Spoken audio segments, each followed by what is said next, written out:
Hello guys, मैं नाम doctor दीपक कांजना और आज के इस वीडियो में हमारे साथ है डॉक्टर भूमिका और डॉक्टर नासरीन। इन दोनों ने अभी रिसेंटली एफएमजी जेन 2023 एग्जाम पास किए। तो आज के इस वीडियो में हम जानेंगे इनका क्या एक्सपीरियंस रहा और कैसे इन्होंने प्रिपरेशन करी। So thank you so much join करने के लिए doctor Bhumika and doctor Nasreen. So doctor Bhumika, can you please introduce yourself?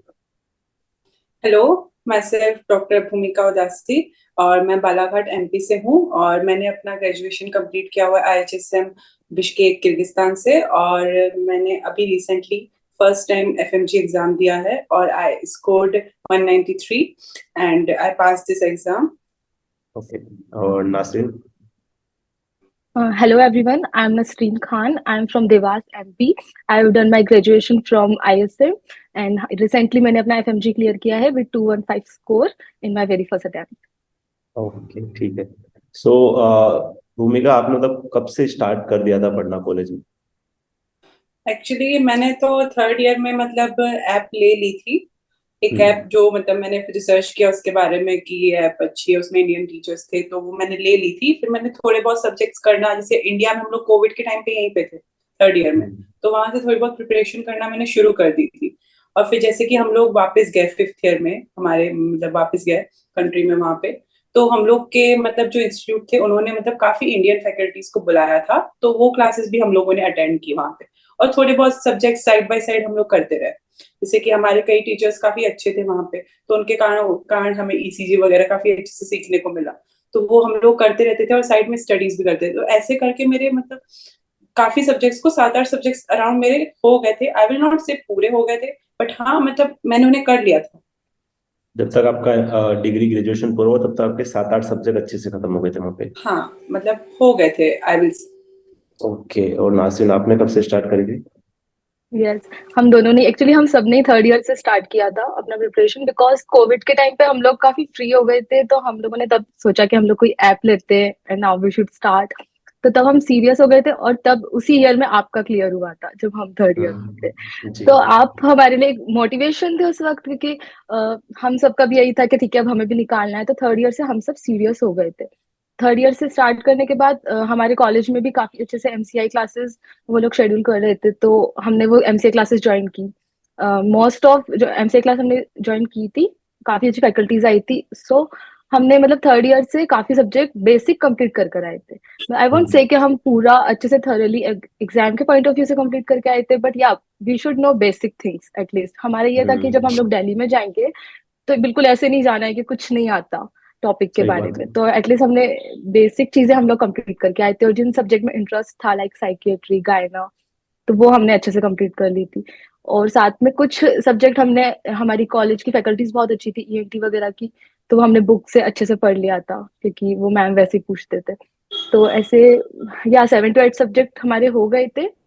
But या एग्जाम की पॉइंट ऑफ व्यू से नहीं हुए थे कि आपको हर सिंगल पॉइंट आता है, लेकिन we had basic knowledge about it, ऐसा था। बिल्कुल। सो मेनली इशू ये होता है ना कि जब थर्ड ईयर फोर्थ ईयर में ज्यादातर लोग जाग जाते हैं नींद से, कि जो एक फर्स्ट ईयर से जो नींद में जाके हम जैसे ही सोते हैं वो थर्ड ईयर फोर्थ ईयर में जाके खुलती है। पर कुछ दिनों के लिए रहता है वो, कि थोड़े दिन स्टार्ट करा फिर 10-15 दिन में वापस से वही सेम मजे मस्ती वाला जो माहौल था। तो उससे कैसे फिर वो जो स्टार्टिंग में जो क्या चैलेंजेस थे प्रिपरेशन के कॉलेज टाइम में, भूमिका? ये ऐसे आप बिल्कुल सही बोल रहे हैं कि ऐसा होता है कि हाँ पहले 10 दिन जोश रहता है कि हाँ चलो सब्जेक्ट उठाते हैं, ऐप से करते भी हैं। फिर बीच में कुछ ना कुछ हो जाता है वहां पे। यूनिवर्सिटी में हम लोग ऑब्वियसली रहते हैं, किसी फ्रेंड का बर्थडे है तो हम लोग वहां आउटिंग में चले जाते हैं कुछ भी। और ये भी रहता है कि अब यार घूमना है, लास्ट ईयर है, ऐसे जो भी हमारी टू डू लिस्ट रहती है उसको भी कंप्लीट करना रहता है। बट नहीं, एक माइंड में था कि नहीं, एमसीए क्लासेस जो इंस्टीट्यूट लगा रहा है एटलीस्ट वो तो जरूर जाना है। बिकॉज एट द लास्ट हम लोग कुछ ना कुछ उससे नॉलेज गेन करेंगे और ब्लैंक नहीं रहेंगे किसी भी सब्जेक्ट में। हम्म। हमारे कॉलेज ने लगभग 14 सब्जेक्ट्स की क्लासेस लगाई थी, तो हम लोग उसको मतलब अटेंड करते थे। एटमोस्ट ट्राई करते थे कि हम लोग ज्यादा से ज्यादा क्लासेस अटेंड करें, उसके नोट्स बनाते थे। हाँ रिवीजन उस टाइम पे नहीं हो पाता था, पर हम लोग ट्राई करते रहते थे। और एज सच निशु मेरी फ्लैटमेट थी, तो एक दूसरे को मोटिवेट करना ये सब हमारा हम्म। रहता था। हम्म। आप या इस भूमिका से वी वर फ्लैटमेट एंड हम लोगों ने सोच रखा था कि हमें मतलब फर्स्ट अटेम्प्ट में निकालना है, तो हम लोग एक दूसरे को उठाते कि चलो एमसीआई क्लास जाना है। मतलब हम लोगों ने तब बहुत सीरियसली लिया था, कॉलेज टाइम से ही शुरू कर दिया था। लेकिन हाँ, स्टार्टिंग में चैलेंजेस आते हैं, बिकॉज एकदम से हैबिट नहीं बनता कि आप 6-7 आवर्स भी कर लेंगे कंटिन्यूसली। बट हमारा हम्म। था कि एटलीस्ट क्लासेस अटेंड करते हैं ताकि कुछ तो सीखने को मिलेगा। ठीक है, आके रिवाइज नहीं कर पाते थे, बट हमने उसे कंटिन्यू रखा। मतलब हम सब एक दूसरे को मोटिवेट करते थे कि ठीक है, एमसीआई क्लास जाना है एंड ऑल। हाँ, सही। सीरियस स्टडीज जब गौतम नगर में आए तब स्टार्ट की थी। मतलब जो बिल्कुल एक कहते हैं ना शिद्दत वाला जो होता है वो। हम्म। लेकिन हाँ, हम जब आए थे हम सब कहीं ना कहीं बेसिक चीजें जानते थे। हमारा सर्कल भी जो था, हम सब एक ही, मतलब सबको ये था कि फर्स्ट अटेम्प्ट में निकालना है। कोई ऐसा नहीं था कि नहीं, हमारे फ्रेंड्स में कोई ऐसा नहीं था कि ठीक है नहीं करेंगे तो भी कोई बात नहीं, हमें करना ही था। और एक और पॉइंट ये था कि हम 2017 वाले बैच के थे, तो हमें ये था कि नेक्स्ट आ जाएगी हमारे बाद। तो वो बहुत डर था। नेक्स्ट का खौफ या था। हम, यस, हमें ये नहीं था कि हम नेक्स्ट का रिस्क नहीं ले सकते थे। ये हमारे लिए शायद लास्ट एफएमजी होता, तो हमें हाँ, एक प्रेशर वो भी था इसलिए कि ज्यादा ये इस बार लास्ट। जो पास परसेंटेज रहा वो इसलिए ज्यादा भी रहा, मेन यस, रीजन तो वही था उसका। सही बात है। हाँ, यस, इसलिए हम लोगों ने मतलब फिर ज्यादा एम्फेसाइज किया उस चीज को कि शायद लास्ट एफएमजी, और ऐसा ना हो कि नेक्स्ट बहुत डिफिकल्ट हो जाए। और वी ऑल नो कि अगर एफएमजी नहीं निकलता तो हमारी डिग्री की कोई वैल्यू नहीं होती इंडिया में। बिल्कुल तो बिल्कुल। उस इसलिए काफी ज्यादा मतलब हम लोगों ने फिर मेहनत किया, 6 महीने भी आकर भी। तो फिर जैसे डिग्री जब हुई और डिग्री होने के बाद फिर जब इंडिया आए, तो इंडिया आने के बाद फिर क्या चेंजेस करे, फिर कैसे प्रिपरेशन स्टार्ट करी बोले? हम लोग जैसे ही इंडिया आए, फर्स्ट ऑफ ऑल हम तीनों फ्रेंड्स जो भी थे, हम लोग तीनों, हम लोगों ने डिसाइड किया कि हम घर नहीं जाएंगे। हमने अपने मॉम डैड को एयरपोर्ट पे ही बुलाया, हमने बोला हम घर नहीं जाएंगे, अब हम पास हो जाएंगे तो ही हम घर जाएंगे। तो हम तीनों सीधा गौतम नगर आए और हमने एक इंस्टीट्यूट जो हम लोग ने पहले से ही सोच रखा था वो ज्वाइन कर लिया। फिर उसमें जैसे जैसे वो लोग सब्जेक्ट्स पढ़ाते रहे, हम लोग उसको डेली का डेली रिवाइज करते थे। हाँ, कई हम्म। दिनों पे नहीं हो पाता था, बट ट्राई करते थे कि हम लोग उसी दिन रिवाइज कर पाए, because that is the key. और उसके बाद हम लोग ना जो वीकली टेस्ट होते थे उसको सीरियसली लेते थे। बच्चे क्या होता है ना, उसने वीकली टेस्ट है क्या हो जाएगा, नहीं, बट हम उसे सीरियसली लेते थे क्योंकि छोटे छोटे टॉपिक कंप्लीट करके ही सब्जेक्ट कंप्लीट होता है। तो उसको सीरियसली लेते थे। जो सब्जेक्ट्स जैसे मुझे लगता था मेरे पर्सनली वीक है, जैसे कि फार्मा वगैरह बार बार भूल जाते हैं, बायोकेम भी बार बार भूल जा रहे हैं, तो उसको फिर मैं ज्यादा ध्यान देती थी। और जैसे कि मेरे जो स्ट्रॉन्ग सब्जेक्ट जो मैं फील करती थी, ऑप्स गायनी, पीएसएम, ये सब उनको भी मैं ध्यान देती थी। जैसे पीएसएम तो बहुत लाइक लर्न करने वाला ही सब्जेक्ट है, तो उसे मैंने लास्ट के लिए भी रखा था कि मैं इसे लास्ट में ज्यादा टाइम देके 3-4 दिन देके अच्छे से करूंगी। तो मैं वीकली टेस्ट को अच्छे से फॉलो करती थी, सब्जेक्ट वाइज टेस्ट को अच्छे से फॉलो करती थी। मतलब मैं उन्हें लाइटली नहीं लेती थी, because they are important according to me. तो ऐसे करके मैंने अपनी प्रिपरेशन करी। तो अब जब आप प्रिपरेशन कर रहे थे उस टाइम पे जो जो वीकली टेस्ट वगैरह देते थे उसमें कितने मार्क्स आते थे? वीकली टेस्ट में आई विल नॉट से मार्क्स मुझे से सच याद नहीं, बाकी 60 to 70% स्कोर होता था। एंड टीचर्स बोलते थे कि it is a good score, ऐसे कोई ऐसा मतलब प्रॉब्लम नहीं है। और अगर कम भी आ रहा है, कभी कभी लो भी अगर जा रहा है, तो आप लोग को उसमें ये नहीं सोचना है, आपको एनालाइज करना है कि आप गलती कहाँ कर रहे हो। वीकली टेस्ट इसके लिए है हम्म। कि आप एनालाइज करो। तो वो हमें मोटिवेट भी काफी करते थे, तो इसीलिए मैं उस मार्क्स पे नहीं जाती थी, मैं एनालाइज करती थी कि मेरा कहाँ गलती हो रहा है, कौन सा सब्जेक्ट मेरा वीक जा रहा है, तो उस पर थोड़ा ज्यादा ध्यान देती थी उस वीक पे, अगले वीक पे कि नहीं और गलती अब नहीं करनी। और बस ये कोचिंग के ट्राई साथ साथ तो करना एमसीक्यू करने मोटिवेट। का ज्यादा टाइम मिलता नहीं है, तो फिर एमसीक्यू वगैरह सोल्व कैसे करते नहीं, थे? उस समय तो एमसीक्यू करने का लिटरली टाइम नहीं मिलता था क्योंकि रिवीजन भी करना रहता था। ऐसे सोचते तो सब लोग हैं कि एफएमजी सॉल्यूशन पूरी सॉल्व कर लेंगे, बट नहीं, नहीं हो पाता है। जब मैं रिवीजन करने बैठी, मतलब अक्टूबर के बाद मैं रिवीजन करना स्टार्ट की, तब मैंने थोड़ा क्वेश्चंस पे ज्यादा टाइम देना स्टार्ट किया कि मैं 2-2.5 घंटे क्वेश्चन करूंगी। बिकॉज क्वेश्चन एट लास्ट हमें ये बताते हैं क्वेश्चन कैसा पूछा जाएगा एग्जाम में। एक रीडिंग कर ली हम लोगों ने, हमें नहीं पता, बट क्वेश्चन कैसा आ रहा है, क्वेश्चन में ट्रिक, फॉल्स, एक्सेप्ट, ये सब हम लोग स्किप कर देते हैं और इसके कारण हमारा क्वेश्चन गलत हो जाता है। सही इसीलिए बात है। ये सब प्रैक्टिस बहुत इंपॉर्टेंट है। वो क्वेश्चन सॉल्व और किया। मॉक टेस्ट वगैरह? मॉक टेस्ट तो मैंने ना मतलब एंड में, मतलब आई गेस 1.5 मंथ बचा था तब हमारा मॉक टेस्ट का सीरीज स्टार्ट हुआ। तो वो मैंने देना स्टार्ट किए। मैंने लगभग 6-7 मॉक टेस्ट दिए हैं, I will okay. Not lie. बस लास्ट का एक मॉक टेस्ट नहीं दिया, 17 वाला, बिकॉज मैंने सोचा कि यार भी 6-7 घंटे मैं इस पे लगा नहीं सकती और मेरा 1-2 सब्जेक्ट वाइज हो जाएगा। क्योंकि सही मैंने बात मॉक है। टेस्ट बहुत सीरियसली दिए, इट्स लाइक मेरी रियल एग्जाम हो रही है कितना एकदम। स्कोर था फर्स्ट वैसे मॉक दिए। में? मेरा फर्स्ट मॉक में तो ठीक ही स्कोर था, आई स्कोर 190, फिर कम भी हुआ, 171 तक भी गया, बट 190 के आसपास ही रहा। और आपका रिजल्ट भी लगभग उसके आसपास ही रहा, हाँ बिल्कुल बिल्कुल। मॉक टेस्ट के आसपास, बिल्कुल। सो नासिन, आपने फिर इंडिया आने के बाद फिर क्या चेंजेस करे, क्या प्रिपरेशन वगैरह? सबसे पहली चीज जो मैंने की थी वो था सोशल मीडिया अकाउंट डिलीट करना, अनइंस्टॉल कर दिया था हम लोग। मतलब बिल्कुल इनएक्टिव हो गई थी मैं जैसे ही हम लोगों ने बिश्केक छोड़ा था। सबसे पहली चीज, क्योंकि मुझे पता था मेरे लिए सबसे बड़ा डिस्ट्रैक्शन है इस वक्त, एक्चुअली मैं इंस्टाग्राम पे काफी एक्टिव रहती थी तब। तो मैंने सबसे पहले उसे अनइंस्टॉल कर दिया था बिल्कुल, और एकदम ऐसे ठान लिया था कि जब एग्जाम निकलेगा और पास होगा तभी अब से इस मतलब। वीडियो के अब इस वीडियो हाँ। के बाद लोग ढूंढेंगे नासिर को इंस्टा पे। ऐसा नहीं है, लेकिन हाँ तब मैंने उसे मतलब 6 महीने के लिए कंप्लीटली सारे डिस्ट्रैक्शन छोड़ दिए थे।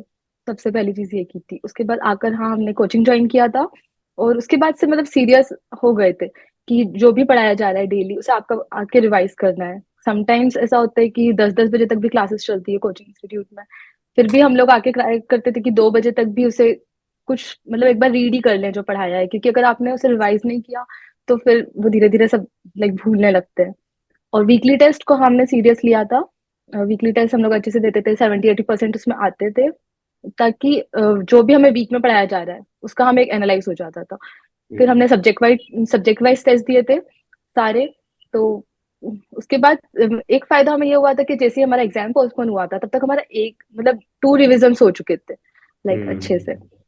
और उसके बाद जैसे वो पोस्टपोन हुआ तो कुछ सब्जेक्ट हमारे वीक रह गए थे, हम इवन छोड़ने भी वाले थे क्योंकि इतना टाइम नहीं होता कि आप सब कुछ बहुत अच्छे से कर लो, तो हम वो भी कर पाए। जैसे मेडिसिन मेरा वीक सब्जेक्ट था, तो तब पहले शायद मैं मेडिसिन को आधा छोड़ के जाती, लेकिन जैसे ही वो पोस्टपोन हुआ तो फिर I try to complete it from like different resources. और एक और ये था कि क्वेश्चंस पे मैंने ज्यादा ध्यान नहीं दिया था। मेरा मेन मोटिव था कि मैं नोट्स को जितनी बार रिवाइज कर सकूं, हम्म। बिकॉज ये रहता है कि जरूरी नहीं है कि क्वेश्चन रिपीट होगा या नहीं होगा, बट या नोट्स अगर आपने अच्छे से करें तो आप मोस्ट ऑफ बिल्कुल द क्वेश्चन सॉल्व कर पाओगे। वही, क्योंकि और ऐसे लोग कुछ सब्जेक्ट। लोगों का वही होता है ना कि लोग जो है वो एमसीक्यू के पीछे पड़ जाते हैं कि रोज के 100 एमसीक्यू, 200 एमसीक्यू। हाँ। अब आप इतनी प्रिपरेशन आप कर रहे हो, अगर आप 100 एमसीक्यू भी टारगेट करते हो तो कम से कम 2 से 3 घंटे चाहिए। अब आपके पास उतना यस। टाइम तो नोट्स पढ़ने के लिए नहीं, इतना कोचिंग है, इतनी सारी चीजें हैं। तो जितना भी करो, एटलीस्ट क्वांटिटी मैटर नहीं करती, आप क्वालिटी वाइज एमसीक्यू भी करोगे तो भी चल जाए कम यस। से कम। हम्म। हाँ। तो मैं जो जो भी हमारी कोचिंग की तरफ से जो टेस्ट सीरीज होती थी सिर्फ मैंने उनके एमसीक्यू किए थे, उसके अलावा मैंने पीवाईक्यू किए थे। बिकॉज कुछ सब्जेक्ट्स मेरे वीक थे, तो मेरा ये था कि मैं छोड़ के कुछ नहीं जाना चाहती थी, एटलीस्ट मुझे पीवाईक्यू पता हो, कि ऐसा ना हो कि पीवाईक्यू सब्जेक्ट से आ जाए और मेरे वो गलत हम्म। चले जाए। तो इसलिए मैंने जो आपको कोई सब्जेक्ट छोड़ना नहीं है मेरे अकॉर्डिंग, नहीं अगर आप कोई सब्जेक्ट छोड़ रहे हो उससे बेटर है आप पीवाईक्यू कर लो, हाई यील्ड टॉपिक्स कर लो। एटलीस्ट इतना तो हम करके जा सकते हैं। तो वो मेरा मेन था कि मैंने पीवाईक्यू मेडिसिन वगैरह के पीवाईक्यू रिकॉल्स देखे, और उससे काफी बेनिफिट हुआ क्योंकि हमारा जो फर्स्ट पेपर था उसमें काफी पीवाईक्यू आए थे। हम्म। मतलब first paper I mean second paper में भी काफी हेल्प मिला। तो मेरे अकॉर्डिंग पीवाईक्यू इज मस्ट। आप पीवाईक्यू नहीं छोड़ के जा सकते, एफएमजी के लिए तो बिल्कुल नहीं, बिकॉज सो क्वेश्चन रिपीट नहीं होगा बट टॉपिक्स डेफिनेटली रिपीट होते हैं। तो पीवाईक्यू 30 to किए 50% और टॉपिक आई थिंक रिपीट हुए हैं इस बार भी। यस। हाँ टॉपिक्स काफी रिवाइज हुए, इवन उसी मतलब 2-2 3-3 क्वेश्चन उस टॉपिक से आए थे। तो इसलिए बिल्कुल। पीवाईक्यू जरूरी है, और नोट्स को आप जितनी बार, रिवीजन इज द की। आपकी वीडियोस में भी देखा था कि रिवीजन बहुत हम्म। जरूरी है। रिवीजन किया काफी, लाइक 5 रिवीजन्स। और मतलब जो सब्जेक्ट अच्छे थे हम्म। उनके, और जो नहीं थे उनको भी छोड़कर कुछ नहीं गए थे, कोई सब्जेक्ट ओके। छोड़ा नहीं था। तो कंप्लीट प्रिपरेशन किया जो था। जैसे अब आपने जब प्रिपरेशन स्टार्ट करी थी इंडिया आने के बाद में, तो इंडिया आने के बाद हम्म। कितना, जो स्टार्टिंग में जैसे आपने गौतम नगर में रह के जब, क्योंकि ज्यादातर लोग क्या करते हैं कि अब फॉर एग्जाम्पल अब जून में अगर एग्जाम है तो मई और जून में तो सभी 12-13 घंटे पढ़ेंगे। वो इतना मैटर नहीं करता, मैटर ये करता है कि आप हम्म। स्टार्टिंग प्रिपरेशन जब कर रहे हो तो ये स्टार्टिंग के 2 मंथ कितना पढ़ोगे उस पर मैटर करता है, क्योंकि बाद में तो रिवाइज करना ही है। तो जो स्टार्ट आपने प्रिपरेशन करी थी तब कैसे करते थे प्रिपरेशन आसिफ? जब मैंने शुरू किया था हमारी क्लासेस ही बहुत लंबी हो जाती थी, मतलब उसके बाद हम्म। हमें ज्यादा टाइम मिलता ही नहीं था। लेकिन हाँ मेरा ये था कि कोई टाइम वेस्ट नहीं करना है, आपको जितना टाइम भी मिल रहा है, आपको अगर 4 आवर 5 आवर भी फ्री मिल रहा है तो ट्राई टू रिवाइज इट। जब तक क्लासेस चल रही थी बहुत कम टाइम मिलता था खुद सेल्फ स्टडी हम्म। का। बट हाँ जैसे ही क्लासेस ओवर हुई थी अक्टूबर में हमारी, उसके बाद फिर 13-14 आवर्स अ डे, मतलब मैंने तो स्टॉप वॉच ले ली थी और मैं ट्रैक कर रही थी अपना पूरा कि कितना कर रही हूँ। तो उसके बाद मैंने कंटिन्यूअसली किया है। मतलब तो हाँ कोई जो टाइम। बिस्केक से जितने भी आप नोट्स अपडेट करके आए थे वो नोट्स फिर आपने नहीं उठाए, आपने इंडिया आने के बाद फिर नए नोट्स बनाए वापिस सारे? हाँ मैंने तो यही किया था बिकॉज आता था बहुत कुछ, ठीक है, वो नॉलेज आपके माइंड में था, जरूरी नहीं है कि आपने उन्हीं नोट्स को रिवाइज करो। आपको अगर कुछ हम्म। आता है, आपने एक बार उस चीज को समझ लिया है तो ठीक है। बट हाँ, मैंने एक ही मतलब फैकल्टी को फिर माना, ऐसा नहीं कि मैं बहुत सारी फैकल्टीज और रेयर क्वेश्चंस की तरफ भागना, ये सब बिल्कुल नहीं किया। सही बात है, लाइक बिल्कुल। एक सो फैकल्टीज बच्चे चेंज करते हैं और एक रेयर क्वेश्चंस की तरफ जो भागते हैं। मैंने ये देखा था कि कोई ऐसा रेयर क्वेश्चन है जिसका कोई और फैकल्टी अलग आंसर बता रही है, कोई अलग, तो उसके पीछे पड़ जाएंगे, उसके लिए दो सही दो तीन बात तीन है। घंटे वो लोग वेस्ट कर देते हैं। ऐसा नहीं, मुझे लगता है कि इससे तो आप पीवाईक्यू कर लो, वो ज्यादा बेटर डाउट्स है। के पीछे भी भागना कोई इतना वो है नहीं। अगर आ रहा है ठीक है, नहीं आ हाँ, रहा है तो उसको छोड़ के दूसरी चीजों को पकड़ लो, और भी बहुत कुछ है वही। पढ़ने के लिए। सही बात है। यस। सो मेनली आप लोग जब इतने टाइम गौतम नगर में रहे हो ना, गौतम नगर के प्लस पॉइंट भी बहुत सारे हैं, माइनस पॉइंट भी बहुत सारे हैं। मतलब मैं तो मेन एक ये चीज जानना चाह रहा हूँ कि जैसे हम जब कर रहे प्रिपरेशन, आप भी मान लो, आप दोनों आप वहाँ पे थे, तो कहीं ना कहीं हम एक माहौल को देखते हैं तो ही सही कि माहौल में क्या चल रहा है, कौन कितने मजे कर रहा है, कौन कितने मस्ती कर रहा है, और हमें पढ़ रहे हैं। आपने वो क्या देखा कि मतलब क्या वो रीजंस हैं जो गौतम नगर में रहने के बाद भी लोग नहीं पढ़ पाते हैं, या जो लोग ज्यादा किन चीजों में ज्यादा व्यस्त हो जाते हैं, वो भी कम। अकॉर्डिंग टू मी ना, जो फ्रेंड सर्कल है वो बहुत इंपॉर्टेंट रोल प्ले करता है इसमें। बिकॉज जो फ्रेंड सर्कल जैसे कि मेरा था, वो सब पढ़ने वाले थे। मतलब सब लोग का ऐसा था कि हम्म। नहीं, फर्स्ट टाइम में ही निकालना है। सब लोग दिल से मतलब मेहनत कर रहे थे पूरे। हम लोग किसी का भी, इवन हम लोग किसी के बर्थडे भी होते थे ना, बस 10 मिनट बर्थडे कट किया, केक कट किया, उसके बाद हम लोग 10 मिनट में सब लोग डिस्पर्स हो जाते थे वहां से। हम लोग ऐसा कुछ मतलब टाइम वेस्ट नहीं करते थे। और हम लोग, हम्म। इवन मैं खुद भी किसी को मतलब डिस्टर्ब करने में सोचती थी कि नहीं यार, सामने वाले का टाइम वेस्ट होगा, क्यों, मतलब ऐसे नहीं करते थे। और ये चीजें मैंने नोटिस की वहां पे ना, लोग मतलब थोड़ा चिल हो जाते हैं। आई फील पर्सनली कि कोई नहीं, अभी तो 2-3 महीने हैं। जैसे कि हमारे टाइम पे तो एग्जाम पोस्टपोन हो गई थी, तो हम्म। काफी बच्चे चिल हो गए थे। हाँ, इवन हाँ, आई टुक अ ब्रेक, मैं भी थोड़ा 2-3 दिन के लिए ब्रेक ली, बट ऐसे नहीं, तब लाइब्रेरीज खाली हो गई थी आई विल से। बट मैंने उसमें फोकस किया कि नहीं, इस टाइम को मुझे यूटिलाइज करना है, क्योंकि मुझे मतलब डेंगू हो गया था जस्ट दिवाली के टाइम पे, तो मेरे 10 से 12 दिन वेस्ट हो गए थे। तो मुझे तो ये लग रहा था कि it's a gift for me कि एग्जाम पोस्टपोन हो गई, तो अब मेरा जो उस टाइम पे छूटा है, 3-4 सब्जेक्ट के टेस्ट छूट गए, मेरा रिवीजन छूट गया, तो वो फिर मैंने कंप्लीट करने की कोशिश की। और जो सब्जेक्ट मैं पहले शायद छोड़ के जा रही थी, तो वो फिर मैंने कंप्लीट करने की कोशिश की। बच्चे वहां पे ना थोड़ा सा फ्री हो जाते हैं, और फ्रेंड सर्कल गलत बना लेते हैं, जो कि हम्म। शायद उन्हें मोटिवेट नहीं करता है, और इसीलिए सही। फॉल्स लाइफ में जीते हैं आई से। सही। और आपने नासिक क्या क्या देखा? मुझे लगता है कि बहुत सारी नेगेटिव, ये जैसे भूमिका ने कहा कि हमारा फ्रेंड सर्कल बहुत इंपॉर्टेंट है। मैंने देखा था कुछ सीनियर से हम लोग मिल भी रहे थे, जिनका लाइक 2-3 अटेम्प्ट हो गए थे, तो देवर सो नेगेटिव, देवर लाइक कि तुम्हारा तो फर्स्ट अटेम्प्ट है, मतलब बहुत मुश्किल है, हम तो 2-3 बार से ट्राई कर रहे हैं। इतनी नेगेटिविटी मैंने गौतम नगर में देखी है लोगों को, कि इवन आप अगर ज्यादा मेहनत कर रहे हो तो उसे आपको उस चीज के लिए भी टॉन्ट करेंगे। मतलब I don't know why, but हमारे सराउंड इस तरह के पीपल होते हैं कहीं ना कहीं, कि सीनियर्स भी, इवन सारे सीनियर्स हेल्पफुल नहीं होते। बहुत सारे मैंने ये भी देखा है कि नेगेटिव, लाइक हम 2-3 टाइम से ट्राई कर रहे हैं, बहुत टफ आता है, हमें नहीं पता था कैसा पेपर आता है, और रिकॉल्स भी इतने रियल नहीं होते, तो हम लोग उनसे पूछा करते थे कि क्या होता है। इतनी नेगेटिविटी मैंने देखी कि नहीं, इतना भी कितना भी मेहनत कर लो फर्स्ट अटेम्प्ट में नहीं निकलता, ये वो, मतलब बहुत सारी नेगेटिविटी होती है। तो मेरे हिसाब से इंटरेक्शन कम रखो, जो आपके ट्रू फ्रेंड्स आपको पता है ऑलरेडी, तो ऐसे ज्यादा लोगों से पूछने का मतलब नहीं करो, क्योंकि फिर कोई नेगेटिविटी दे देता है, आपका पूरा दिन खराब हो जाता है। सही तो बात। ज्यादा इंटरेक्शन, और काफी लोगों को मैंने देखा घूमते हैं यहाँ वहां, मतलब सबसे पूछ रहे हैं कि 1-2 घंटे के तेरी कैसी प्रिपरेशन चल रही है, कैसी चल रही है, उसमें इतना टाइम वो लोग वेस्ट कर देते हैं। लाइक हम लोग अगर लाइब्रेरी से बाहर निकल रहे हैं और कोई मिल गया है, वो इतना लाइक 2-2 3-3 घंटे वो लोग खड़े हैं और सिर्फ डिस्कस कर रहे हैं। तो ये मैंने देखा। ऊपर से यहाँ कंपनी बहुत मैटर करती है, प्लस आपके सराउंड पॉजिटिव पीपल होना चाहिए। ये नहीं कि हम्म। आपको कोई किसी और का अटेम्प्ट है तो वो आपको भी यही कह रहा है कि नहीं फर्स्ट अटेम्प्ट में तो नहीं होगा, तो कितना भी ट्राई कर ले। या फिर ये हुआ था कि जब पोस्टपोन हुआ था, तो लोगों का कहना था कि टफ पेपर आएगा, जैसा कि अगस्त में आया था 2020 में। लाइक कोविड की वजह से वो डिले हुआ था, तो टफ पेपर आया था, तो हमें बहुत ज्यादा नेगेटिविटी ये लोगों ने कर दी थी कि अब तुम्हारा एग्जाम पोस्टपोन हो गया है, अब एग्जाम टफ आएगा।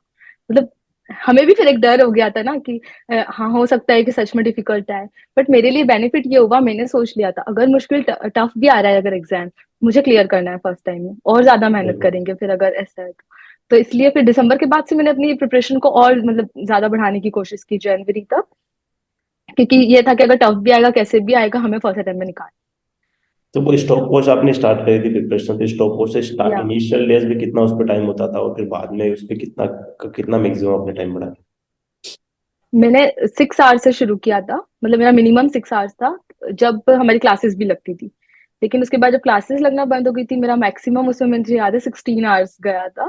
बिकॉज लाइक मेरा ऐसा था कि वहाँ काफी ज्यादा ठंड होती थी, लेकिन स्टिल आई नो कि 6 आवर्स की sleep is must there. But मेरे साथ ये प्रॉब्लम है कि मैं बहुत जल्दी मतलब एंशियस हो जाती हूँ चीजों के बारे में, तो मुझे नींद ही नहीं आती थी वहां। मैं 4:30 5 बजे फिर भी उठ जाती थी, चाहे कितनी भी ठंड हो कुछ भी हो। तो इसलिए 16 आवर्स तक मैंने किया है वहाँ एंड के था? टाइम पर। तो ये यही तो मैं लोगों को बोलता हूँ ना कि अब अभी भी बहुत सारे मैसेज आते हैं कि दिसंबर वाला इजी होता है, जून वाला टफ होता है, तो अब टफ होगा एग्जाम। तो अरे टफ होगा तो होगा, अब आप क्या उसमें कर सकते हैं? अब एनबी वाले तो वही। आप कोई आपको फ्रेंड सर्कल तो है नहीं, वहां जाके आप पेपर चेंज करा दोगे। तो जो भी होगा वो तो होना ही है, उस चीज को डिस्कस करके और उस चीज पे टेंशन लेके तो कोई सेंस नहीं बता। मतलब बहुत सारे लोग तो बस बातें करने में ज्यादा भरोसा करते हैं कि बस टाइम वेस्ट डिस्कस ही करते हैं या। टाइम ज्यादा उस चीज पे डिस्कस करने बैठ जाएंगे कि 5-10 लोग का ग्रुप बना लिया हम्म। और पुराने पेपर डिस्कस कर रहे हैं, पुरानी हिस्ट्री डिस्कस कर रहे हैं, पुरानी गर्लफ्रेंड के बारे में डिस्कस कर रहे हैं। अब यार इंडिया आने के बाद फिर आपके पास 4-5 मंथ्स है। अब एक बार छोड़ छाड़ वो भी सब सब मजे सबने करे, सब मजे करते हैं, सबने एमबीबीएस में मजे कर रहे हैं, सब एफएमजी के बाद भी मजे कर रहे हैं। और जो एक बीच का जो टाइम है, एक थोड़ा सा टाइम दे दो ना, 4-5 मंथ टाइम दे दोगे, उसके बाद ठीक है यार, बाकी आपकी लाइफ है, फिर आपको पीजी करना है नहीं करना वो सब आपके ऊपर है, बट एटलीस्ट वो 4-5 मंथ में आप फ्री हो जाओ, तो वो सबसे जरूरी चीज होती है। सो लास्ट में आप लोग, एक तो जो लोग अभी फेल हुए हैं उनको कुछ सजेशन, और एक जो अपने जूनियर्स हैं जो कॉलेज में मजे कर रहे हैं उनको कुछ सजेशन, भूमिका। सबसे पहले तो मैं जूनियर्स को ये बोलना चाहूंगी कि लाइटली बिल्कुल मत लो, जो कि अभी शायद सेकेंड ईयर में, जो थर्ड ईयर में ऐप वगैरह जो भी आपको जहां से भी सोर्स लगता है वहां से स्टार्ट कर दो प्रिपरेशन करना। और जो कि मेरे कॉलेज में जैसे कि बिशकेक में, वहां पे तो टीचर्स वो लोग ला रहे हैं, तो उसका पूरे से पूरा मतलब यूज करो। तब बहुत अच्छे टीचर्स आ रहे हैं, पूरा यूज करो उसका, काफी सारे सब्जेक्ट आपके वहीं से कंप्लीट हो जाएंगे। और हमें नहीं पता है कि नेक्स्ट टाइम नेक्स्ट हो रहा है क्या हो रहा है, तो इसीलिए अपने माइंड को एकदम स्ट्रांग कर लो कि नहीं मुझे फर्स्ट अटेम्प्ट में निकालना। और जो ये सीनियर्स बोलते हैं ना कि नहीं फर्स्ट अटेम्प्ट में नहीं होता है, ये सब कैसा एग्जाम आता है, ये सब आपको नहीं सोचना है। डू योर 100%, लाइक अगर 100% दोगे तो क्यों नहीं होगा, जरूर हो जाएगा। और जिनका अगर अभी नहीं हुआ है तो उनको भी लाइक फिर से स्टैंड अप करना है, और फिर से उतने ही लाइक 200% से हार्डवर्क करना है फिर से। और नेगेटिव पीपल्स के अराउंड नहीं रहना है, और सराउंडिंग अपनी अच्छी रखनी है। और आप लोगों का इस बार जरूर हो जाएगा, ये नहीं सोचना है कि नहीं यार दिसंबर वाला एग्जाम तो इजी होता है, जून वाला डिफिकल्ट होता है, ये नहीं थॉट्स लाने अपने माइंड में। और इस बार जो भी आपका अटेम्प्ट है उसमें लाइक लास्ट अटेम्प्ट होगा फॉर श्योर। और मैं यही बोलना चाहूंगी ऑल द बेस्ट एग्जाम के लिए। और अच्छे से मतलब आप लोग करिए, ऐसे नहीं सोचिए कि नहीं यार नहीं हो रहा है, मेरे दूसरे अटेम्प्ट हो गए, तीसरे अटेम्प्ट हो गया है। नहीं, बिल्कुल नेगेटिव थॉट्स अपने माइंड में नहीं लाने। बिल्कुल। और नासिन आपके स्ट्रॉन्ग कुछ। सब्जेक्ट्स लाइक हम्म। जो बड़े सब्जेक्ट्स है ना उनको बहुत अच्छे से करना है। जैसे कि मेरे को ये पता है कि एक ऑब्स्कैनी और PSM, medicine was my not that much good. और सर्जरी, ये सब्जेक्ट 4 सब्जेक्ट्स जो है, ईएनटी ऑफ था जो इजी सब्जेक्ट्स है, मतलब इनमें आप कम आउटपुट देके, मतलब आउटपुट आपका अच्छा हो जाएगा, इनपुट आपको कम देना पड़ेगा। तो इसीलिए आप ये सब सब्जेक्ट्स को तो बहुत लाइक टिप्स पे करके जाओ, तो बहुत हेल्पफुल होगा आई गेस। बिल्कुल। नासिन। मैं कहना चाहूंगी सारे जूनियर्स को, सबसे पहले जो भी कॉलेज लाइफ में अभी है एटलीस्ट बेसिक सब्जेक्ट शुरू कर दो, बिकॉज आजकल सब कुछ इंटीग्रेटेड हो गया है। क्लिनिकल क्वेश्चन होते हैं, तो एटलीस्ट आप जब भी गौतम नगर में आओ या जहां से भी जब भी आप आओ, तो एटलीस्ट आपको बेसिक पता हो। Plus please start your preparation lightly मत लो, एग्जाम इतना भी इजी नहीं है। हमारा भी second paper was tough, everyone knows that second paper was tough. So like start preparing. अगर आपको पास होना है तो ऐसा नहीं है कि आप लोग 6 महीने आओगे और ठीक है हमारे सीनियर्स का फर्स्ट अटेम्प्ट में हुआ है तो हम भी कर लेंगे, ऐसा नहीं है। स्टार्ट प्रिपेयरिंग एंड उसके बाद सारे मतलब बेसिक सब्जेक्ट्स कंप्लीट कर लो। वो लोग एमसीआई क्लासेस अगर लगा रहे हैं तो उसे कंप्लीट करके आओ। Like take seriously your college life also, ऐसा नहीं हाँ ठीक है हमने भी थर्ड ईयर से शुरू किया है बट अब हमें भी लगता है कि शायद और पहले से भी हम लोग कर सकते थे। तो जूनियर्स को मैं ये कहना चाहूंगी जिस भी सेमेस्टर में आप हो आप स्टार्ट कर दो, आप शुरू कर, क्योंकि इतना इजी नहीं होता है ना, बहुत ज्यादा टफ है। लाइक डुएबल है but you have to be prepared for this. ऐसा नहीं है कि ठीक है बस 6 महीने नहीं होगा, मेहनत करनी पड़ेगी, ऐसा है। और जिनका नहीं हुआ है उनके लिए मैं कहना चाहूंगी, मेरे भी बहुत सारे फ्रेंड्स हैं मतलब जिनका 147 149 से रह गए। हमने खुद देखा है हमारे सर्कल में कि बहुत अच्छे से उन लोगों ने प्रिपेयर किया था। तो कहीं ना कहीं एग्जाम वाला डे बहुत मैटर करता है, आपने कैसे प्रिपेयर किया है वो, और आप अप्लाई कैसे कर रहे हैं अपना नॉलेज। ये दो चीजें बहुत लाइक, एक होता है कि नॉलेज होना और एक होता है उसे अप्लाई करते आना। तो वो भी आना चाहिए। और एग्जाम वाले दिन बिल्कुल भी पैनिक नहीं होना है, क्योंकि नेगेटिव पीपल एग्जाम वाले दिन भी मिल जाते हैं। तो ऐसा नहीं है क्योंकि वो आपका सबसे लाइक आपने जो भी पढ़ा है वो दिन सबसे ज्यादा इंपॉर्टेंट है। सिली मिस्टेक्स बिल्कुल नहीं करनी है, पीवाईक्यू अच्छे से करके जाओ, लाइक हो जाएगा। आई नो कि अगर आप मेहनत करते हो तो रिजल्ट्स मिलते हैं, हमने देखा है। और आई आई विल से कि लाइक प्रिपेयर, जिनका नहीं हुआ है उनका भी होगा और फर्स्ट अटेम्प्ट में भी निकलते हैं। So you have to be prepared, और एग्जाम वाले दिन बिल्कुल भी पैनिक नहीं होना है, वो सबसे ज्यादा इंपॉर्टेंट होता है। सो आई थिंक हमने ज़्यादातर चीज़ें क्लियर कर ली है। सो thank you so much join करने के लिए। आप दोनों ने इतना अच्छे से अपने जो एक्सपीरियंस है सारा शेयर करा। होप इससे जो बाकी जो लोग अभी पढ़ रहे हैं, जो कर रहे हैं प्रिपरेशन, उनको हेल्प मिलेगी, इससे मोटिवेशन मिलेगा ये करने के लिए। So congratulation to both of you and और आप लोग ऐसे ही वीडियो को देखने के लिए चैनल को सब्सक्राइब करिए और अपने दोस्तों के साथ इस वीडियो को शेयर करिए। Thank you so much for joining. Thank you. Thank you so much. तो गाइज़, अगर आप लोग अपनी एफएमजी जून 2023 की प्रिपरेशन करने की सोच रहे हैं, सो आप अनअकैडमी की लाइव बैच जो 10 फेब को स्टार्ट हो रही है उसको आप ज्वाइन कर सकते हो। ये प्रॉपर 5 मंथ की बैच होने वाली है, जिसमें फरवरी टू अप्रैल तक आपको थ्योरी पार्ट कंप्लीट करवाया जाएगा, थ्योरी क्लासेस होगी, और अप्रैल से जून तक पीवाईक्यूज और इमेज बेस्ड क्वेश्चन करवाए जाएंगे। तो टोटल ये 5 मंथ का आपका प्लान होगा, जो कोचिंग का बिल्कुल आप जो आप एक गौतम नगर में जाके लाइव कोचिंग की फॉर्म में पढ़ते हो, उसके बजाय आप अपने घर से घर बैठ के आराम से अपने घर के फ्रेंडली माहौल में रह के आप एफएमजी की प्रिपरेशन स्टार्ट कर सकते हो। और उसमें सारे फैकल्टी भी वही है जो फैकल्टीज आपको गौतम नगर में दिल्ली में मिलते हैं। तो अगर आप गौतम नगर नहीं जाना चाहते हो, घर पे रह के एक अच्छी सी प्रिपरेशन स्टार्ट करना चाहते हो, तो आप अनअकैडमी की बैच ज्वाइन कर सकते हो। नॉर्मली जो कोचिंग के प्राइस होते हैं वो 60-70,000 होते हैं, बट ये आपको सिर्फ 17,200 में मिल रहा है। इसके साथ अगर आप मेरा कूपन कोड यूज़ करेंगे DRDEEPAK10, तो आपको एक्स्ट्रा 10% डिस्काउंट मिल जाएगा। तो अभी इस बैच को आप ज्वाइन करिए और अपनी एफएमजी की प्रिपरेशन को स्टार्ट करिए।